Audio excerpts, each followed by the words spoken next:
the paper ballot is the currency of our democracy. And like paper currency is in the world of finance and economics, I think we're going to have this problem where it is still a revered element, asset, because it can be recounted. You can look at voter intent. You can do a verifiable election with a risk-limiting audit when you have paper ballots. If you don't have those paper ballots, that evidence becomes incredibly difficult to prove to people. Welcome to The Future Of, a podcast by Fresh Consulting, where we discuss and learn about the future of different industries, markets, and technology verticals. Together, we'll chat with leaders and experts in the field and discuss how we can shape the future human experience. I'm your host, Jeff Dance.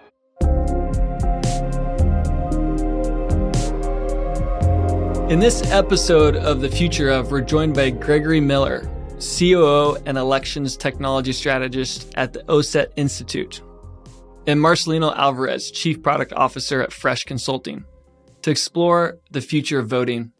Welcome. It's my pleasure to have you with me on this episode featuring the future of voting. Excited to have not only two leaders, but two serious technology evangelists that think about the future, and in particular, voting. For those who don't know you, if we could just get some quick insights into your experience and your journey kind of into this space, the voting space and the technology space. Greg, if we can start with you, can you tell us a little bit more about yourself? Sure. Thanks for having me, Jeff, and great to be a part here. We've been, the OSET Institute's been around for 15 years. We just got past our 15th birthday. I've been in tech for 4 decades as of this year. So I've got a multidisciplinary background in law, technology, and business. And this, the OSET Institute, the Open Source Election Technology Institute, was founded in 2006 as quite by accident in a venture capital firm I was with at the time. So doing some work for a VC firm. We've our mission is to increase confidence in elections and their outcomes through publicly available technology. Really in defense of democracy as a matter of national security. The mission is global in nature. We do as much work abroad as we do domestically. About 75 people based in Silicon Valley with small epicenters around the country and in Toronto, Canada, and University of Edinburgh, Scotland. That's amazing. I noticed that you were on the San Francisco Voting Systems Task Force as well, where you were giving recommendations for the future of voting. How long ago was that? Oh, gosh. That was some time ago now. I'd have to really think back for a second. I'm going to say at least 9 years ago, 8 or 9 years ago, when that voting system task force was underway. You've been working on the future of voting for some time. 15 of my 40 years, yeah. Amazing. Good stuff. I also noticed that you're the recipient of an Open Source for America Excellence Award with the OSFA. Yes. Which organization is that? So that was also some time ago, it was an open source organization that may still be around. I'm forgetting what that acronym stands for, but it was part of an open source conference that we were pleasantly surprised that our work had reached that level of visibility. Only 3-4 years into our existence. So that was some time ago. But it is where I met some folks at Red Hat, and one of the Red Hat executives ultimately joined our board of directors.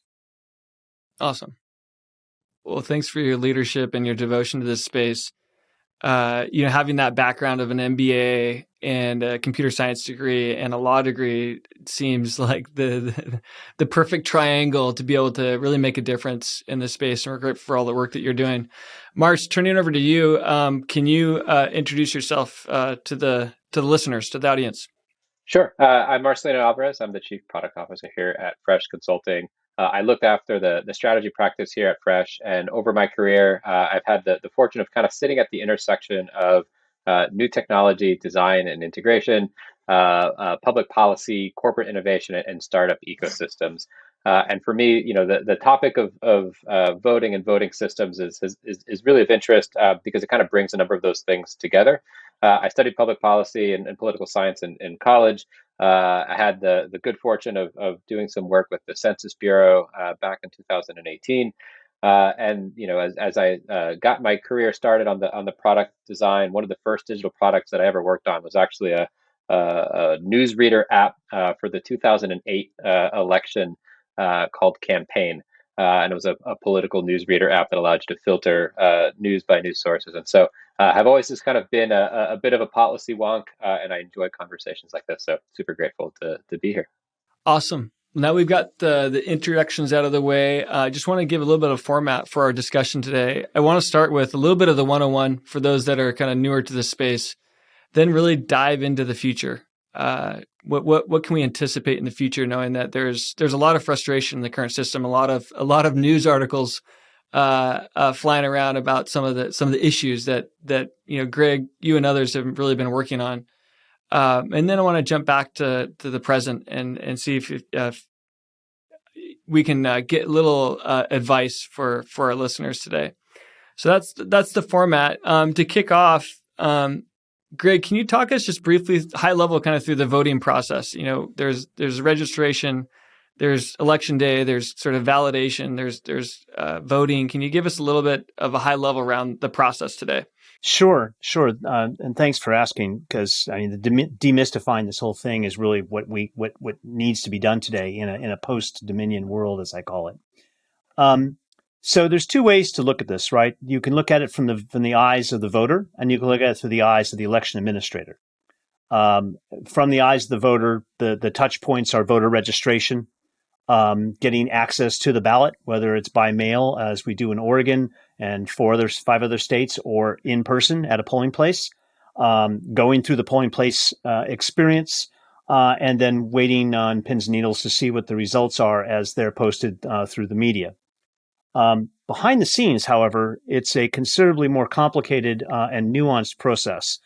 And I have to say up front, it's really important to remember, the recovering lawyer in me will beat me up if I don't remind everyone else, that elections are a state's matter. 2 articles and 7 amendments to the United States Constitution say so. And as a result, we have at least 50 ways of doing things by design. And so unfortunately, a lot of the mishigash over elections administration comes from people realizing a problem in Texas that has absolutely no application whatsoever in Illinois. And while we would love to have some standards across the country, the most important thing is to remember that this system is balkanized by design. And by that, I mean that everybody has their own way of doing something. That's 7,000 elections jurisdictions across, 3,300 counties, over 10,000 elections jurisdictions. And now that we just had the redistricting, we're going to see that all chewed up again.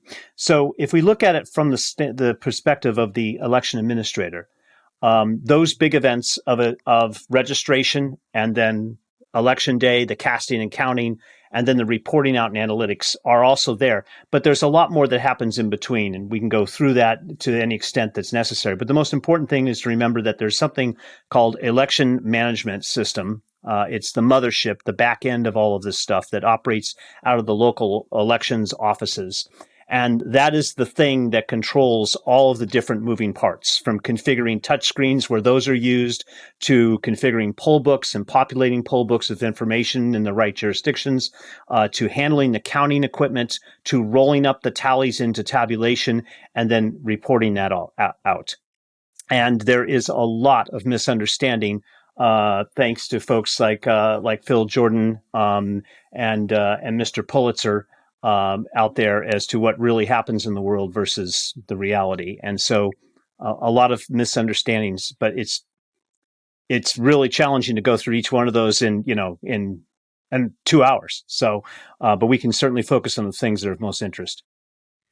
To summarize, it's very decentralized. It's vast and separated in a lot of different ways, but there is a centralized aspect to how it's collected and curated and understood. Jeff, you should be on my side of the mic here, because you actually did it better. You actually said it better than I, and I should have cut to the chase on that. It is a highly decentralized system by design. There are centralized aspects, but yes, it's highly distributed and diffuse. Got it. What about key players for like some of the current voting systems that are used today? There's are there any commonalities for kind of key players that are serving all these different states and jurisdictions? Sure. So it's really important to remember, and this is one of the compelling realities of the space that drew us into our project in the first place over 15 years ago, and that is that three vendors, control 90% of America's voting infrastructure, and those same three vendors control approximately 75% of the global infrastructure. Now, there are smaller vendors of specialized pieces and parts and services that roll into that, but the vendors of federally certified systems for casting and counting ballots is three. It is Dominion, Elections Systems and Services, and Hart Intercivic. The common ground between all of them is that the predominant way of casting and counting is a paper-based ballot of record, which we highly endorse, either machine-marked or hand-marked, and then tabulated by a high-speed optical scanner that avoids stray pencil marks and focuses on properly black circle dots and gives us tallies. In a central count system, all of those ballots are actually tabulated in the central office, example, Los Angeles County. In other parts of the country, and still quite popular, is what we call precinct counting, where the casting and counting happen at local levels in your districts and your precincts, and then they're all rolled up to the state, the state secretary's office, ideally at the end of the day, end of the night, or oftentimes early the next morning. And that's just for the ballots that are counted and cast and counted there in person or locally. Remember, we have the enormous world of absentee ballots and those ballots that are coming in from overseas and military. And as I understand it, the overseas ballots are they paper as well, or was there another system for those? So overseas ballots can be paper, and that's been one of the challenges is getting those ballots returned in time, right?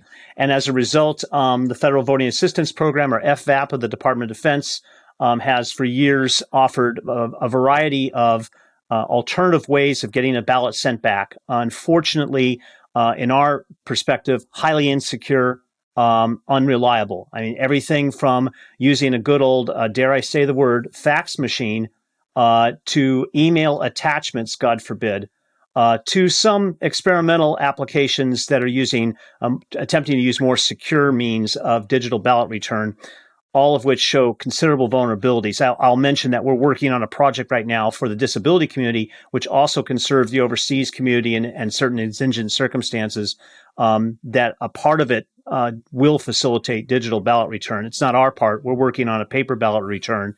But there is work to try to improve upon that because we have a lot of overseas voters, both military and expat.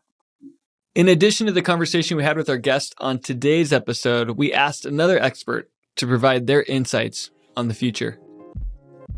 Hi, I'm Jocelyn Bucaro. I'm the Director of Mobile Voting with Tusk Philanthropies, and I'm also a former election administrator. I ran elections in the city and county of Denver, as well as in a suburban Cincinnati County in Ohio. Well, democracy right now is imperiled. Partisan gerrymandering, low voter turnout in primaries and non-presidential elections, and increasing distrust in the election outcome have created a crisis that we have to solve quickly.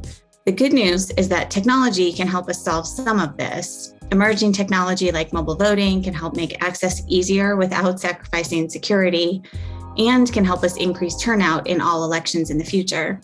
And with end-to-end verification, mobile voting and even other forms of voting will be more transparent so that voters can verify for themselves that everything is working the way it's supposed to and help restore trust in the process. If we succeed in increasing turnout and making our elections more transparent in the next 10 to 20 years, we should see the voting process completely transform. Very few voters will still be visiting polling places on election day. Most voters will be able to vote on their smart devices, whatever form those take in 10 to 20 years. And voters will be able to closely track how their ballot is received and counted. Results will be ready faster, and turnout and participation will be fully trackable in real time through public bulletin boards. So what about some of the challenges we face in voting now? Mars, start with you, and then Greg, come back to you.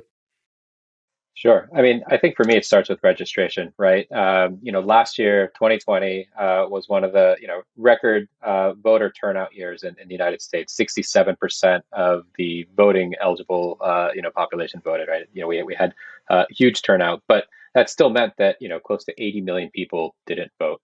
It also meant that, of the folks that are registered, there's still an opportunity to increase that registration. So as I think about democracy and I think about, people's voice being heard, even in a best case scenario, it's 33% of the population that are deciding who might be the next president in a federal election, and certainly voter turnout in smaller elections, off year elections. It's just harder. So I think for me, democracy works when people vote. And when we make it easy for people to register to vote, and for people to cast their vote, and for that vote to be made in confidence, and for the effects of that vote to be captured in a way, and for everyone to have trust in the process. So for me, areas of just kind of challenges: how do we reach those voters, those that perhaps aren't motivated to even register? Of those who are registered, why is it that sometimes some people stay home? How can we ensure that we have an engaged populace, that they understand every vote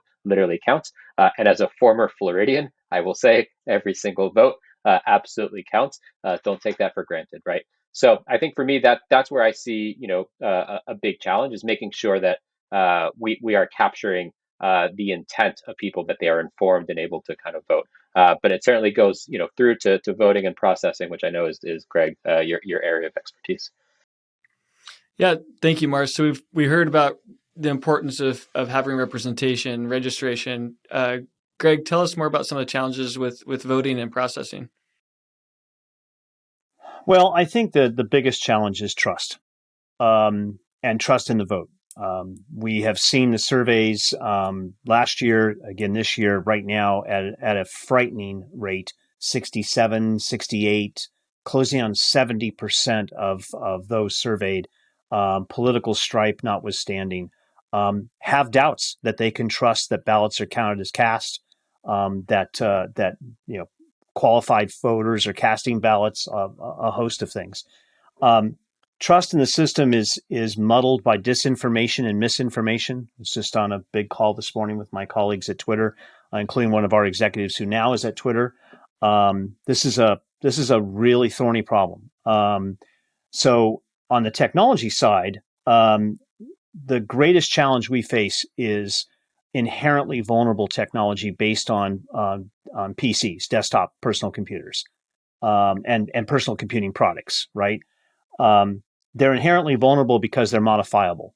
And if you have a radio card, a Mac card, a USB slot, if there's any way for me to introduce content or software to that machine, then I've lost the ability to trust that machine inherently. So that's the biggest problem and challenge that we're working on.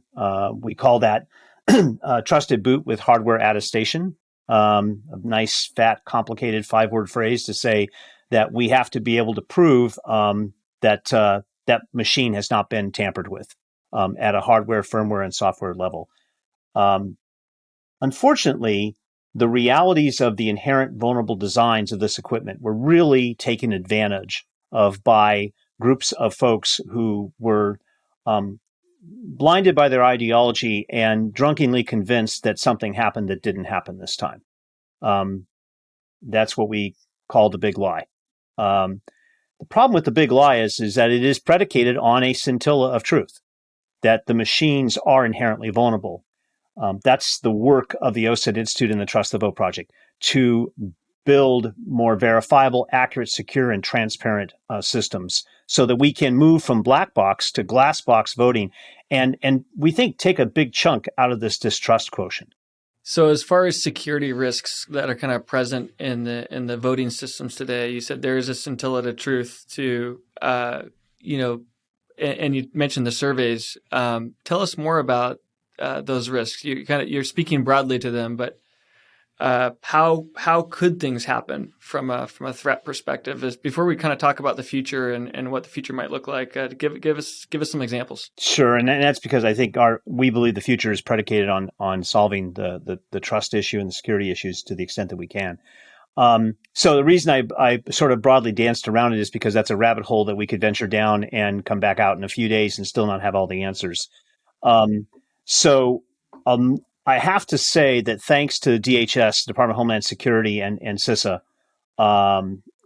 there has been a great deal of effort mounted to help the states mitigate the opportunities for compromise so that we can, muddle along in an inherently insecure world of hardware and software, where let me put it this way: the industry is a backwater of government IT. It's inherently partisan in nature. It's not exactly a hotbed of innovation. I mean, quite candidly, innovation in this space amounts to a guarantee of spare parts. So, and those are purchased on reverse auctions in Southeast Asia. Not kidding. So there is a very low bar here to clear when you talk about innovation in this space and what the opportunities are.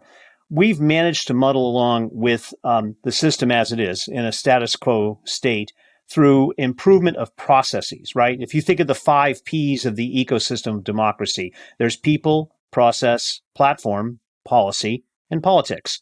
I'm going to leave politics out of it for now. It's way above my pay grade. People's a social engineering problem, but focusing on the platform and the processes and policies around it, we've managed to sort of securify to the extent we can the existing vulnerable stuff through administrative processes and policies about how that stuff works. For example, thou shalt not ever allow an internet connection near an EMS computer under no circumstances. And I don't want to hear it was plugged in for only a moment to download a form, because I need less than that to cause hell.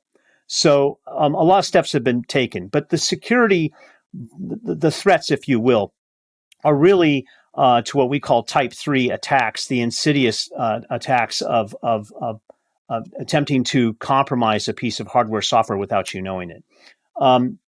The likelihood that it could cause a widespread problem is rare. But in a world where nobody has defined the risk model of what is an acceptable loss rate for ballots, we have a zero tolerance for error, right? Not even a 1% doctrine. So in the financial world, you could talk about cryptocurrencies and online banking and everything else. Well, you have a risk model. The banks have accepted a model of a risk of loss, and they have built a business around allowing that so you can bank online. That's a very different story when we talk about casting ballots online, right? Because a risk of loss is zero there. So counter to what some people believe, we don't need a widespread attack or hack on an election to cause pandemonium, right? I only need a contentious swing state with a highly contentious precinct and a targeted attack to throw a few votes. And there you have it. I mean, witness how it's always down to 5 states, including Florida. You always have this problem of where the action's going to be, right? So we've basically made it this far by adjusting processes and policies to try to prevent those machines from being compromised. I have a better idea. Let's build better machines, and we can eliminate the incredible risk that we all take where elections are becoming a gamble. Security is designed to protect the integrity of our elections, so only eligible voters are able to vote. Votes are cast and counted the way the voter had intended, and voter privacy is protected. But security must also be balanced with access to ensure that all eligible voters are able to vote. It's true that without secure elections, there's no faith in the outcome, but without sufficient turnout, we lose faith as well. As a former election director myself, I understand firsthand that all voting methods carry some security risk, but the biggest risk that I've seen is that eligible voters are unable to cast a ballot, which is why we need to carefully balance laws, rules, and procedures to help ensure our elections are both secure, but also ensure voters are able to participate.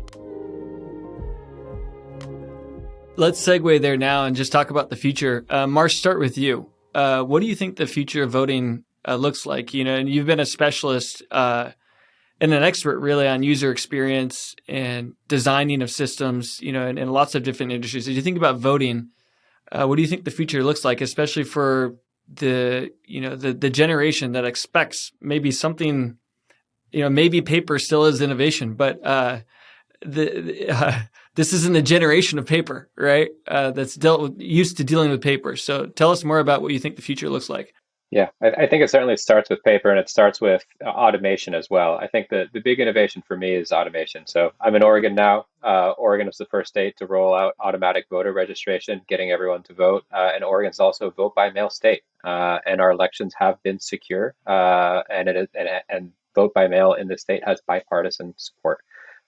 It would be amazing for others to look at what Oregon has implemented and what has tested. So it's not a new technology; it's here. It's been here, and to increase voter participation through making it easier for folks to register and to vote.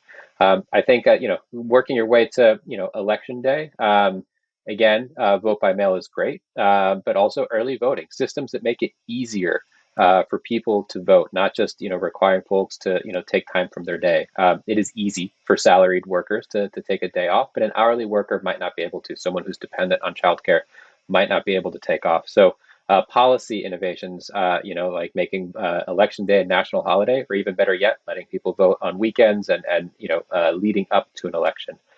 Making it easier for people to find out information. I think the last few years have certainly shown that all politics is local, and really understanding like where your local politicians stand and making that easier to access. And I think there are a number of software platforms that make it easy to understand where folks are stand on an issue. And also making it easier to reach voters. A lot of people who aren't sort of in drinking the political news feed from the fire hose, they might not know that something's happening. And so phone banking, calling software, being able to reach that voter who might not be paying attention, as difficult as that seems in these days, to be able to reach that voter. I think there's opportunities to kind of innovate, and having phone banked a bit over the last couple of years, like that technology certainly has a ways to go. And then I think through the design of a ballot, again, former Floridian here. The design of ballots is critically important, and you can track the effects of a poorly designed ballot, in situations where there is an undervote for a particular candidate, running for perhaps a different office in the stack. And so, it used to be that people would maybe, kind of split their vote a certain way. That seems to happen less and less so. And so when there's significant undervoting for a particular candidate, meaning that they didn't even vote, there wasn't a vote cast for a particular candidate, you can kind of track and see sort of where the UX of a ballot design might affect. And I believe, and Greg probably got the info here. Florida was guilty of that again. 2016, I think, was Miami-Dade County. A ballot was poorly designed, leading to another vote again in a state where every vote seems to matter. And then I think on the post, sort of processing, side of things. A number of states that tried vote by mail this year needed a number of things. You needed a signature on the outside of the envelope, a signature to thing. You needed an affidavit, so someone else kind of co-signing.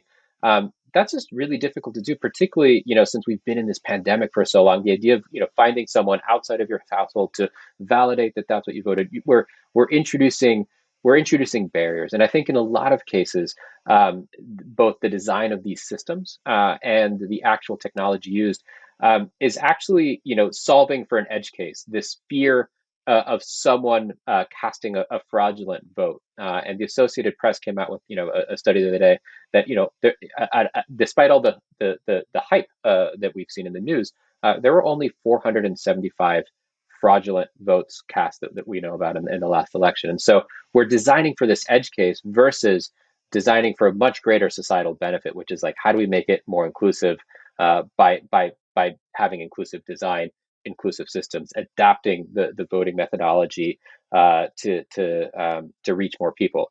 And yes, a lot of this involves paper and automation. What does it look like a little bit down the future? I mean, it would be amazing if someone could vote via an app or vote via a website securely, and then have a paper backup, sort of that vote. I truthfully think that the initial innovation is through automation and design, and I think the vote from a screen type voting, perhaps that's a little bit further along. But Greg, curious what your thoughts are, because you've certainly looked at this over the years. Yeah, well, Marcel, I got to say that, you know, from Tim Cook on, everyone has said, "Gosh, wouldn't it be nice if I could vote from the convenience of my smartphone?" And that is one of the gnarliest problems and challenges that we have in computer science, with several different aspects of that being very hard to figure out how to do. Because again, we just have a zero trust model, and we live in a space where there's no allowance for error. Even one ballot, the compromise of a ballot of any one is a compromise of everyone. That's the challenge there. So we have to dial it back. Jeff, if I may, I've got to say that one of the things I love about just chatting with Mars is looking at our various viewpoints and how we look at this stuff. And I always have to come back and do a reset for myself and we run into this all the time about who we are and what do we do and what's our, what are we actually focused on? What's our knitting? There's a bright line for us between what we call civic tech and gov tech. The differences between those I think are pretty straightforward. Civic tech is technology that people use to interact with their governments, and gov tech is technology that governments use to interact with their constituents. It's really important, and there's a membrane in between the two of those, right? So there's a layer in between where you can kind of cross over back and forth. It's really important to remember that the OSET Institute and the Trust the Vote project is principally in gov tech. It's not something that you and I think about just building an app and putting it out there and getting people in front of it as quickly as we can. GovTech is this bizarre little controlled industry of big companies who have tall buildings on the west shore of the Potomac River. And things are procured, and there's a procurement process, and there's big government contracts, and deals too big to succeed, and all of that. Civic tech is quite different. Civic tech, thanks to the internet, thanks to APIs, thanks to the modernization of software development engineering, and the wide accessibility of data, has made it possible for us to very rapidly build tools and services to facilitate citizens better interacting with their government. And it's almost imbalanced right now. Thankfully, I think it's a good thing that the people are rapidly gaining power over their governments because of the wide availability of civic tech. By and large, the things that Mars is talking about are incredibly important, and they're civic tech. They're things that we need to do for the citizens' engagement with government. The challenge of fixing the gov tech, though, remains, and that's what we're working on. Now, that said, there are things that in our side of the world that are really, voter facing, right? Voter registration services is a really good example of that. And I'm 100% with Mars that we need to build more tools to make it easier for people to participate, right? So that's why, despite our work in GovTech and the heavy lifting of ballot casting and counting and election results reporting and EMS and all that, we build technology for Rock the Vote, one of the largest third-party voter registration platforms in the country, and all of its partners, right? Vote Latino, NAACP, Vote America, America Votes, the RNC and DNC parties, right? Online voter registration, what we call third-party voter registration, is an enormously important facility. Where we come in then is not only do we build that, but we're also integrating that with state voter registration databases. So we're crossing that chasm into GovTech so that they can directly take ballot registration requests from, say, Rock the Vote, for example. So there's different realms of where things can be fixed. And for the future, I think the opportunity really lies in civic tech. And I think the opportunity to build voter services technology. A lot of projects we're working on, Vote Ready, right? It basically LifeLock for your voter registration record. The moment something goes wrong with your voter registration record, your phone gets dinged that there's been a change to your status, right? Because we live in a digital arms race here, and we need to arm voters with the ability to fix those problems before they show up at the polling place and someone asking them, didn't you get your 3x5 postcard? I'm sorry, you're not registered to vote. Go home, go away, or take a provisional ballot if I care to give you one. We need to continue building, expanding those kinds of tools. Absentee ballot request, right? This was not the last pandemic we're going to see. It was the first. And Superstorm Sandy wasn't the last weather event that we're going to see. We're going to see more of them. And we're going to have to give people the ability to cast their ballots because no one size fits all, right? Many states allow for vote by mail, but many states do not. So we're going to have to be flexible in that regard.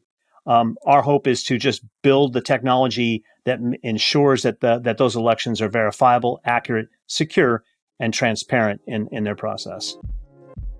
Technology can also make it easier for voters to learn about elections and access their ballots. Voting on a smartphone and mobile devices will make it easier to access the ballot for all voters, but especially for those who face barriers to voting today, like voters with disabilities or voters in remote locations. We know that friction in the voting process results in fewer votes cast. Elections happen at least once per year in most states, but the vast majority of the country does not participate, except every 4 years. Most voters only vote when they feel informed about what's on the ballot, yet we do a very poor job arming voters with information, except during presidential elections. Technology can help transform that. Consider the notifications we receive when a new TV or podcast episode is available. Imagine the same notifications when your ballot is ready to view. You open your voting app on your smartphone using your digital ID. Once your ballot is open, you may decide you want to learn more about each of the candidates or questions on your ballot. So you simply click through each name and learn more about their top issues, their resume, who's supporting them, and even answers to questions on issues that are important to you. After you've done your research, you can mark your ballot on your device and submit it. No need to sign an affidavit or provide more ID with your ballot since you've already used a digital identification process to access your ballot in the first place. Once it's submitted, you can track it through the process, making sure it's received correctly and receive notifications when it's been counted. When the voting period's over, complete results will be available in a matter of minutes, with the tabulation process completely viewable to the public through an online bulletin board.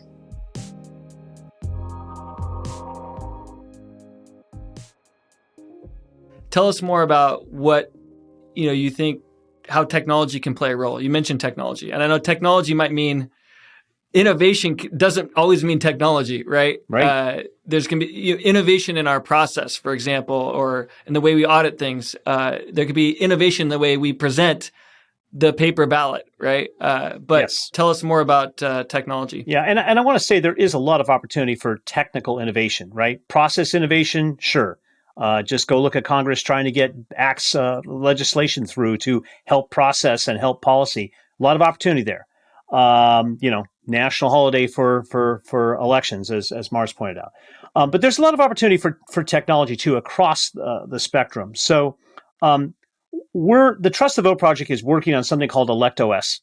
So in a very rough metaphor that my tech team always cringes when I say this, because it's not technically correct, but it's enough to get the idea across, is that ElectOS is for voting machines what Android is for smart devices. And if you get that comparison right away, at least you're in the ballpark of understanding of what we're doing. Now, I quickly want to say, and a whole different level of security than what we see with Android apps and all that experience. But loosely speaking, ElectOS is a software technology framework designed to replace the software layer and leverage off-the-shelf hardware to build finished systems that are about 1/3 the cost of what they are today, under a very different system architecture. So the problem that we have is not individual machines. It's really a system level problem, right? Let me give you a quick example. In the world of critical democracy infrastructure, like all sectors of critical infrastructure, application-specific, purpose-built devices are the rule of the day, right? And there's a whole way that you develop those by folks who've worked in technology to keep planes in the air and satellites in the sky and ICU units functioning correctly. It's critical infrastructure. It's high assurance computing. In the world of high assurance computing, you build application specific purpose-built devices, right? You don't do a Swiss Army knife sort of thing, right? So in the elections world, we have something called an EMS. It's the back office machine I mentioned earlier. It's the mothership. An election management system is what that means. The typical EMS software does a whole bunch of things. It's like a Swiss Army knife of election administration. It configures poll books. It configures the layout of screens for touch screens when you're doing, machine-generated ballots. It does tabulation of all the tallies that come in, right? Now, that's a honeypot of an attack vector, right? No one would ever build a machine that does all those things in one place if it's truly going to be a fault-tolerant environment, right? So our architecture of ElectOS says that's ridiculous. It's nonsense. You shouldn't have all those things together. So we've broken them out into individual specific devices. There's a quick example of some innovation that can go forward.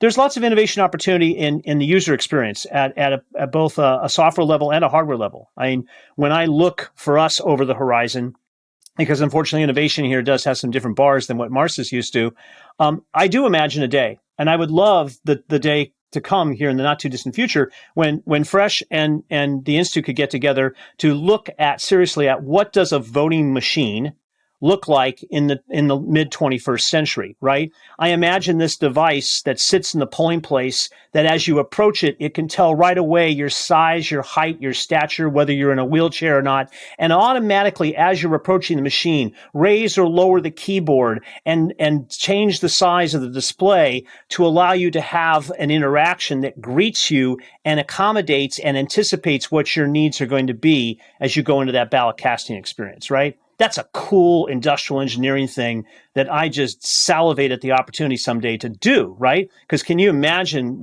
how that experience could change for people? Because the fact of the matter is, for the foreseeable future, at least in the remaining election cycles I'm going to be around to witness, the durable paper ballot of record and an in personam, as we say in Latin, experience is going to be the rule of the day for many states, because states manage their process of elections. And they're loath, unfortunately, some of them, to make it any easier than necessary. And so we're going to have to keep working with them. But that physical experience is going to continue. One other thing I want to say, and that is ballots are the currency of democracy.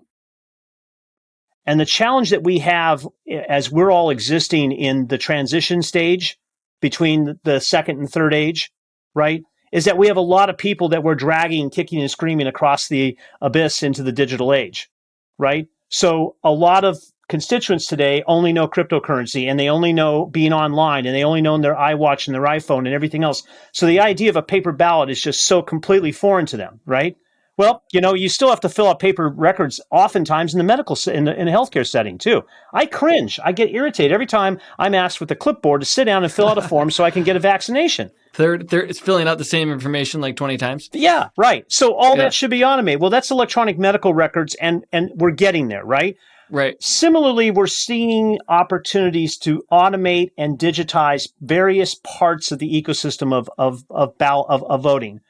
But for the time being, the paper ballot is the currency of our democracy. And like paper currency is in the world of finance and economics, I think we're going to have this problem where it is still a revered element, asset, because it can be recounted. You can look at voter intent. You can do a verifiable election with a risk limiting audit when you have paper ballots. If you don't have those paper ballots, that evidence becomes incredibly difficult to prove to people. And I'll just leave it like this. When I hear about people talk about blockchain and voting, while blockchains and digital ledgers have some really interesting applications for various aspects of election administration, the notion that they can help the process of casting and counting ballots is ludicrous and subject for another session. But I will say this. Here's the irony. In a world where everyone is demanding that we move away from black box voting to glass box voting, you have people crying for blockchain voting. And guess what, folks? Blockchain voting works because it relies on, wait for it, highly distributed black boxes that you could never see, touch, or try. It's dripping with irony. So the point here is that technology has some limitations as to its practical application for us. And while we want to look over the horizon, we have to think about how we get there. And for now, that means coming up with innovative ways to verifiably, accurately, securely, and transparently count ballots that ultimately have to be a paper ballot of record at some point. Blockchains can be helpful for maintaining voter registration rolls across state lines, so when voters move, their voter registration follows them. And a decentralized Web3 coupled with digital wallets can enable voters to easily use their digital identity to access government services, including voting. Mobile devices or other portable computers will become the standard tool for voting, replacing paper and in-person voting for the majority of voters. And biometrics and digital identity will become our tool for voter authentication, replacing physical identity cards or ink signatures. I'm not aware of it being done. Are you aware of any other countries that are using a distributed ledger or blockchain to help with their voting process? Yes, there are. And this is a point that has to be made right away. It is an apples and oranges comparison to talk about how election administration occurs in the representative democracy of a republic like the United States of America, from a democracy, a parliamentary democracy, in a federalized system of a foreign country. Estonia, Switzerland, pick your favorite country, where you have nothing but federalized elections, and lots of them, with a very different structure than we have in the United States, balkanized by design. Those kinds of technologies have a greater application, right? I mean, remember, if you have the ability to federalize identification, one of the big problems of all this, right? Then you're halfway down the road to being able to do things like have trust in a system that may be blockchain based in nature. But in the United States, where there's no chance you're going to get a federal ID, and I'm going to have a single ID card for you to do that, and everybody's going to do things the same way, that's likely to happen. So yes, there is stuff happening abroad, but we have to bear in mind those are very different systems of democracy. Interesting perspectives on blockchain for sure. As we think, you'd mentioned identification. As we think about identification, if I go out of the country, if I come into the country, the government is taking a photo. And I just got back from Dubai, Abu Dhabi, and I came in and out of the U.S. and went to these other countries and went to Japan recently. And everyone's taking my photo, and there's a biometric aspect to that photo.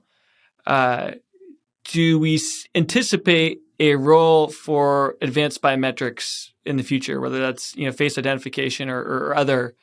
You can identify someone via their face, via their ear, via their voice, via their fingerprint. As we think about identification and advanced biometrics, do we anticipate anything at the voter level, and that could be opt-in, playing a role in the future? In a word, absolutely, with conditions and cautions. First, I just have to congratulate you on that amount of international travel in the face of COVID. You are far better than I at wanting to take that trip. I'd love to be able to do that one. Anyway, seriously, the opportunity for biometrics, and this gets back to a strongly authenticated voter, right? And the whole voter ID thing. Again, it's going to be met by some people, being, dragged along, kicking and screaming at the notion of this, right? But the other side of it is that generations coming forward are increasingly comfortable, right? I have no problem staring at my phone and staring at it long enough that says, "Oh, sure, I'll let you log in," right? And I think in the area of registration, the area of remote ballot access, of absentee balloting, things like that, we're definitely going to see the opportunity for biometrics. No pun partially intended there. Because having said that, I'll tell you that today, and I'm pretty sure my CTO and I agree on this, I'm not at all interested in seeing facial recognition as a form of any sort of authentication, right? We all know the problems, for example, with people of color, and the challenges of facial recognition and that form of biometric work. It's just too easy to perpetuate some unfortunate problems that we have with disenfranchisement. There are plenty of other forms of biometric authentication, though, that I think have some wonderful application. We have had in the past opportunities to take a look at those. We see them coming again soon. So great point, and I think it's an excellent an area to advance this. And I know that, Mars, I know that your firm has done a lot of work in this whole space of biometric, and I know that you're seeing it. Again, the two things that matter most to us these days are health and our wealth, and both are figuring out how to survive and flourish in a digital age. Democracy administration is kind of running behind them, and going to be a little bit slower. But where there are opportunities to innovate, we can and we should and we will. Biometric, Mars, I think is one of them in a limited capacity. Would you agree? Yeah, I mean, I would agree. And I think if you look at sort of like the systemic skepticism that exists, again, on a state-by-state level, in terms of who controls the election, precincts, the administrations, ballot boxes, not being made accessible, machines being delivered without cords in certain states, the unfair distribution of lines for certain voting precincts versus others. If you think through sort of the somewhat malicious intent that sometimes those obstacles to voting have in a world where people didn't know who was behind the technology, or how easy it might be to kind of sweep it and be like, oh, that internet access wasn't available at this entire voting precinct, therefore we weren't able to authenticate anyone's faces, therefore no one here was able to vote. Oh, you can't vote in another precinct. Those sorts of skepticisms and distrust of systems, particularly in areas that were kind of gutted by sort of the removal of the Voting Rights Act. Like I agree wholeheartedly. I think you're going to have to like overcome not just the barrier to get to that technology, but also people's deep seated skepticism of it. So state by state, right? Like I think there might be opportunities for some states where perhaps there are stronger trusts and have historically a proven track record. I still think that putting a stamp on an envelope, and if you could trust the postal service, although sometimes that seems to be an issue as well. Mailing it or dropping it off at a box is probably the simplest way. Maybe there's some level of authentication that happens at that level, right? But yeah, I totally agree with what you were saying, Greg. One good example of where innovation in that space can happen, right? This is the ability to authenticate a voter at a polling place, or to authenticate a voter who needs to cure a signature defect in an absentee ballot. If I can authenticate to my phone using the secure enclave to accept my biometric that I know is not being stored anyplace else, right? If I can authenticate to my phone in that chain of trust, my phone can authenticate to the system, right? One of the things that we want to work on, Mars, is this notion of the digital pass, right? So you all know the airport experience, right? I walk in with my phone, I scan my phone on the thing, I show my passport to the TSA official, and off I go. I may not even need to show the passport anymore. I can just put the phone on the reader, right? Well, what does that allow me to do? Well, if I'm TSA approved, I go to a different line, right? Why can't we do that in the polling place? So for those who are comfortable with their phone authenticating their biometric, I just go right up there and I check in with my phone. Similarly, if I get a phone call that someone doesn't think my signature on my attestation envelope here in Oregon was really my signature, an app called Serif that we're working on, I bio-authenticate to my phone, I upload a photo of my signature, or I actually scribble my signature on my phone and send it in, and away we go. So, Jeff, I think we got a lot of opportunities here. We just have to understand we're not going to end up all smartphone voting in 2024. Yeah, I mean, I think the mobile device is certainly a gateway to a number of things. And Greg, I really like that, this idea of like a pre-check for voting, cut to the front of the line. Just seems like such a solid sort of improvement, because people do trust their phones, or if they don't, it's at least the thing that they know how much to distrust. And so the idea of using your own device as a gateway to that, I think certainly could overcome a number of the risks. I think, Greg, I know that you all were working on this, but for me, I moved recently. I changed, districts as a result of that. Again, Oregon makes it really easy. Hey, we noticed you moved. Here's your new information. You don't need to do anything. Just make sure this is correct. And if it's not, give us a call. But that's not the case in a lot of places. And that disproportionately affects people who aren't homeowners, people who might, be renting an apartment.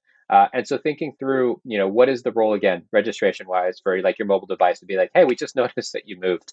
Would you like to update your registration records? Or, if you're in a state that, frequently purges voter rolls, that, if you, inadvertently get flagged, to be able to kind of rectify and correct it. And again, I know that this is an area where Greg's technology works. I think even if the mobile device isn't the key mechanism for actually casting the vote, I think it's so important to kind of track that. And then again, post vote, you voted, your signature was, kind of off because you registered when you were 18 and your signature looked like this. And now you're a distinguished professional and you've got a much nicer signature.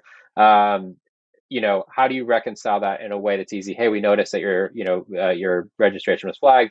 You live in North Carolina. You've got, 10 days to rectify this. Hope you didn't plan a trip.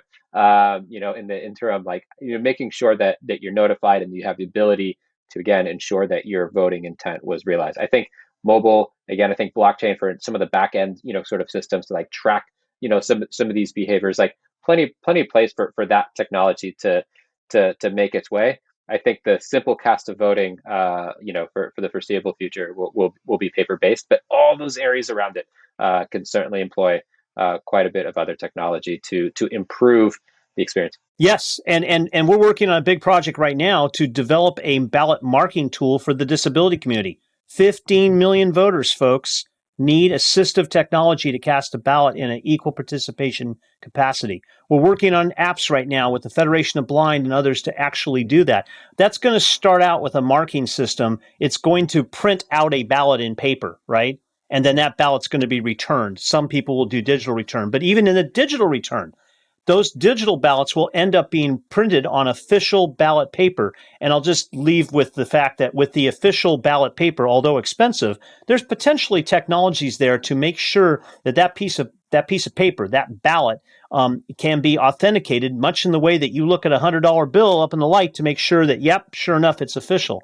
Now, there is lots of digital innovation that can happen there, too. We're working on what we call end-to-end verification, verifiable voting systems. It's a cryptographic method that could give you a piece of paper on the way out the door that you could subsequently go look up and on a public bulletin board and determine that your ballot was counted as cast.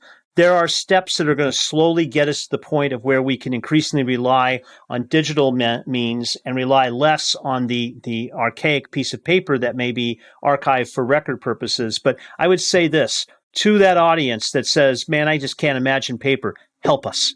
Here's how you can help us. You are going to be running the state houses one day. You are going to be the future leaders who are going to make decisions about how this democracy is administered. If you want to see paper become something of a piece of democracy history, then help change the laws and policies that address how we go about casting and counting our ballots. And that's how we're going to get there, because it won't be on technology alone.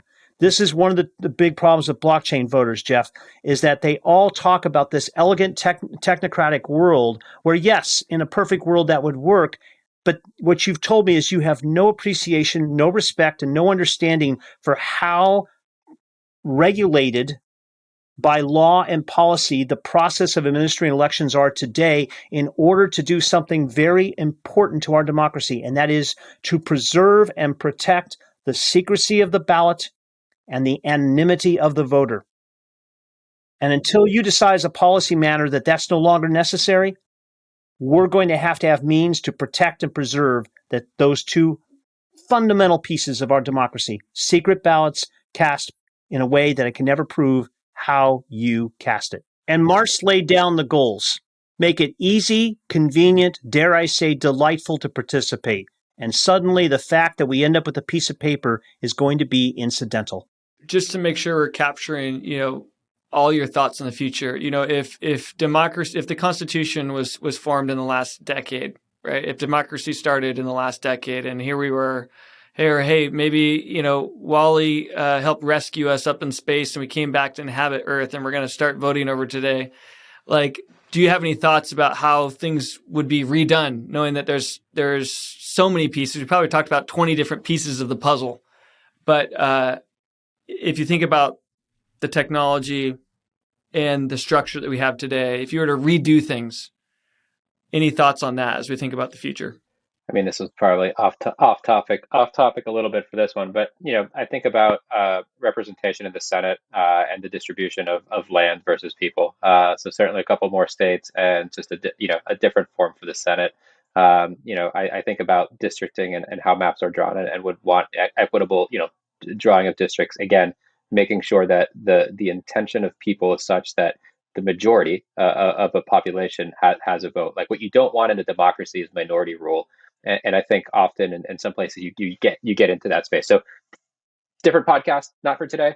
But I think there's part of, like, if you could start over, making sure, again, the broader intent is people have a voice and that majority has an effect.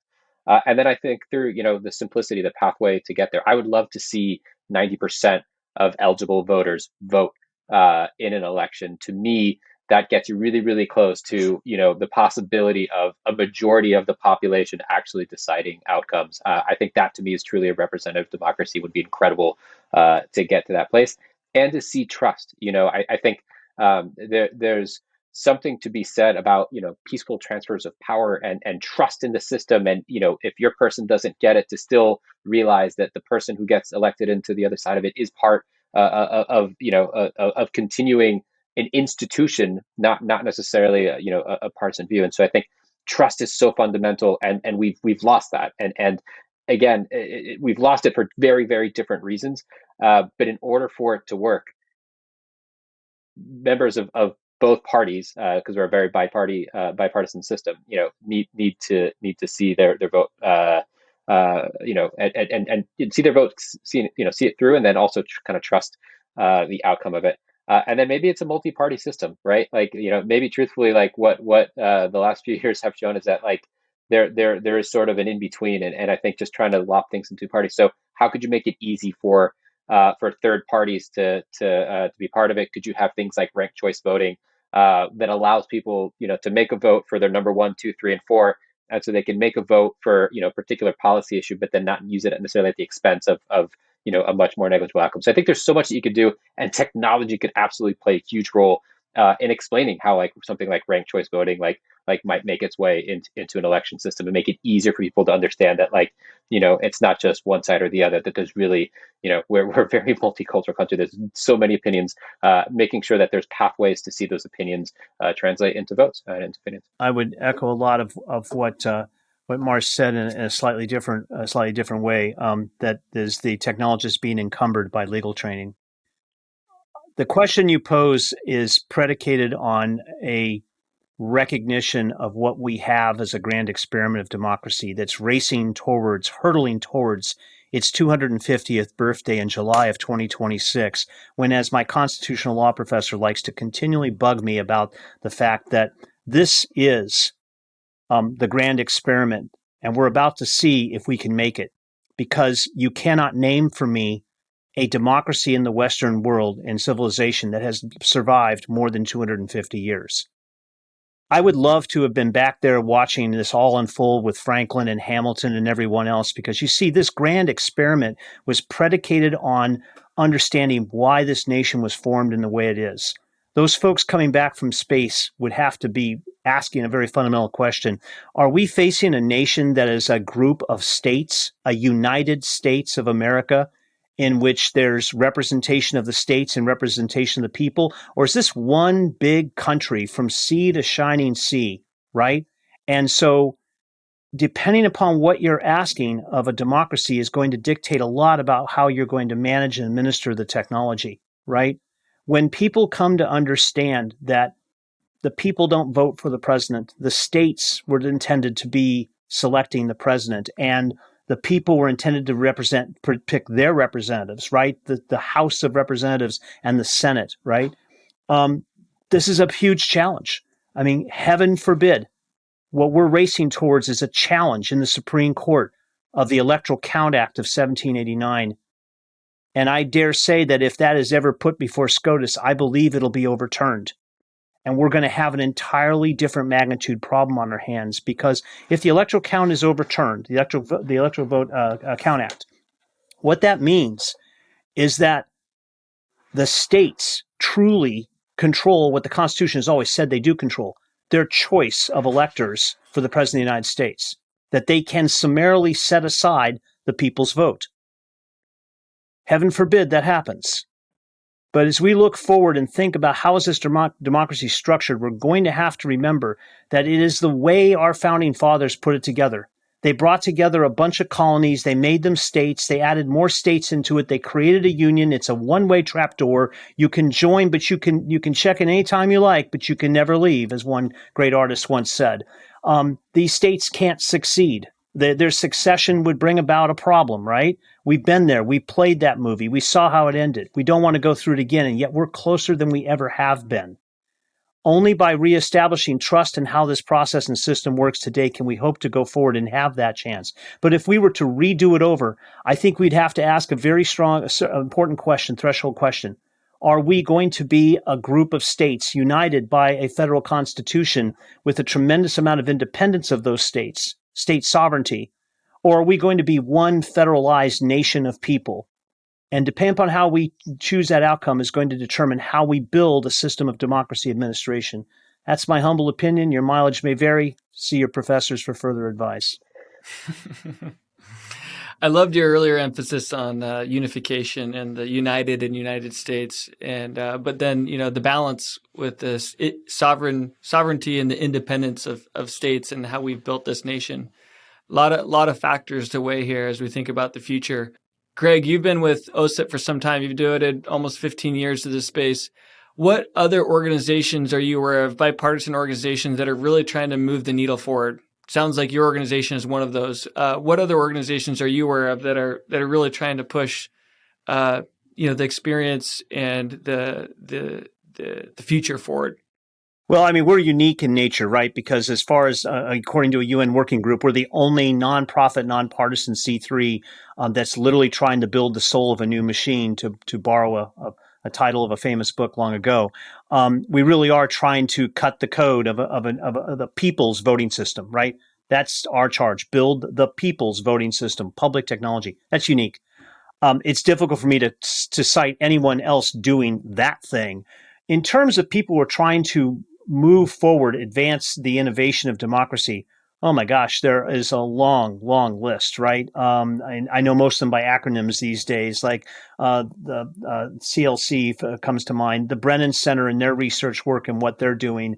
There literally are countless organizations who are trying to advance the cause of free and fair elections and improve upon the processes for doing that. And if I name any one, I'm going to miss five others, but we all know them, right? From the get out the vote folks to the folks who are fighting to end, to represent U.S., another great one, right? Folks trying to do things to improve the four corners of our democracy. So if we real quickly think about those four corners, right?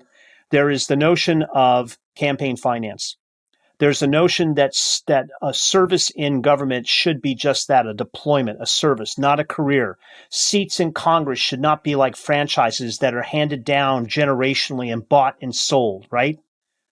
Why is it that politicians choose their voters rather than voters choosing their politicians? That's leg number 3. I'm talking about districting. So you've got campaign finance, how much money goes into politics. You have term limits. You have redistricting or gerrymandering. And then you have the fourth leg, which is the way we cast and count our ballots. There's lots of effort across those other 3. Most of them require some self-policing and self-discipline in order to happen, right? Yet there are things that can happen at the state level to reform some of those things, like term limits. There's a lot of effort, I think, trying to save our democracy. Everyone needs to find a way to get involved. You don't have to be able to cut source code or design objects to have a meaningful role. Mars, as we're wrapping up here, you have 2 beautiful kids, Caleb and Lucia. As we think about their future, what would be a cool experience for them in the future when they're grown up, as they're participating in our hopefully United States still then, and we have advanced the systems? What would be a cool experience for them? Yeah, that's a great question. So as a half Puerto Rican, half Cuban, should Puerto Rico choose statehood, then one of my kids decide to live there, to be able to cast a vote for a president from Puerto Rico would be amazing. I think that would, truly be, just an opportunity. Again, that's a choice of the Puerto Rican folks, and not so much, from our side. I think it needs to be, from folks who are still on the island. I think that would be really awesome. To just have trust, right? Like trust in wherever they are, whatever they believe in, like whatever issues are sort of the issues of the day. To just know that their vote matter, that every vote matters, right? Like democracy works when people participate and when they get engaged. And I have no idea where my kids are going to be in 15 years from a voting perspective, but to be in a place where they would feel empowered to run for something, whether that's a local school board, to state legislature, to who knows, something even higher office, I think would be tremendous. And again, I think to Greg's previous point, like that's not something that's necessarily accessible to everybody. I think few and far between are the folks who are young and are able to kind of run for office successfully, if they are coming from perhaps not a storied legacy of politicians. So as a person who's not a politician, like it'd be great for my kids to run for office or to support any of those initiatives in any of the ways that you can get involved. So I would just love to see them be involved. I think is maybe the simplest answer.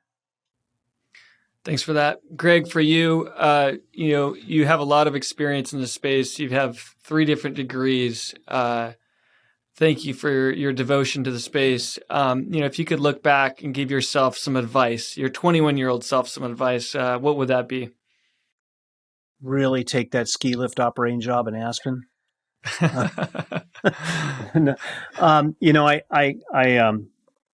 been very blessed to have had the journey that I have had with the various brands that I've had the privilege and pleasure of working with in the Valley, and now this project, which is a moral imperative. There's no really any way to state it. Knowing what we know, fortunately, this conversation allowed us to stay within guardrails. Several of our organization work in the national security apparatus. So all I can tell you is that knowing what we know, this is a moral imperative that we protect and preserve our ways of administering democracy for not only domestic but foreign attack.